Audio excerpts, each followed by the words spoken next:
Isang tulay sa Italy kung saan namamatay ang sinumang dumaan. Mga kaibigan, ito ay ang The Devil's Bridge na matatagpuan sa Borgo a Mocciano, Italy.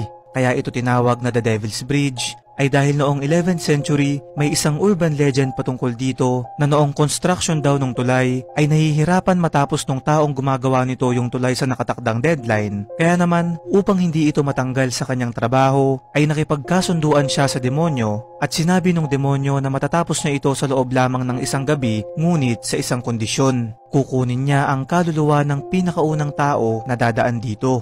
Kinaumagahan nung matapos na yung tulay ay pinigilan ng lalaki yung mga taong dumaan dito at sinabi ang patungkol sa naging kasunduan nila ng demonyo dahil na rin sa kanyang konsensya. Dahil dito ay napag-isip-isip nilang ang una nilang papadaanin sa tulay ay isang aso at nung dumaan na yung aso ay nagalit yung demonyo dahil nga hindi ito sumunod sa kanilang napag-usapan. Dahil dito ay pinatamaan niya ng kidlat yung tulay at ito ay isinumpa. Ngayon ay isa ng tourist attraction yung tulay na tinatawag na Ponte della Maddalena at itinuturing ng ilan bilang isa sa pinakamahiwagang tulay sa Italy.